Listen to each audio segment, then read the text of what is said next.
Hydrogen kit लगवाने के बाद जो वॉक्सी मेरी यूजुअली जो एवरेज देती थी शहर के अंदर, वो अराउंड 25 से 28, 25 टू 28 किलोमीटर ये रूटीन की एवरेज थी उसकी। अस्सलाम वालेकुम। वालेकुम अस्सलाम। डॉक्टर शहबाज साहब हैं और इन्होंने वॉक्सी में पहले किट लगाई थी, इसके बाद अब जो है ये निसान की ई पावर सरीना ली है और अभी थोड़े ही अरसा हुआ शायद आपको लिए हुए।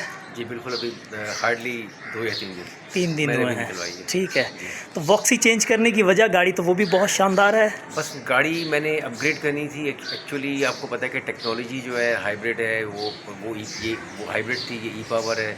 टेक्नोलॉजी दिन ब दिन एडवांस होती चली जा रही है। सही। उसकी वजह से मैंने जस्ट उसको देखते हुए, वरना वॉक्सी में मुझे कोई इशू नहीं था, मुतमईन था मैं उससे बहुत। हाइड्रोजन के साथ तो कैसा रहा? बहुत अच्छा एक्सपीरियंस था। वॉक्सी मेरे पास तकरीबन ऑलमोस्ट 2.5 साल रही। 2.5 साल मैंने वॉक्सी लेते ही मैंने उसके अंदर हाइड्रोजन किट लगवाई थी।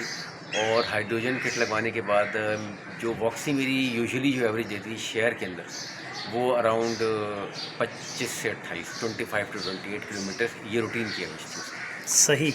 एक्सपेक्ट इससे भी इसी तरह का करते हैं इंशाल्लाह। इंशाल्लाह इससे भी इसी तरह का कह रहे हैं कि इंशाल्लाह इसमें भी तजर्बा कामयाब ही रहेगा। ठीक। और देखें इंशाल्लाह, होप फॉर द बेस्ट इंशाल्लाह। ठीक, थैंक यू, बहुत शुक्रिया।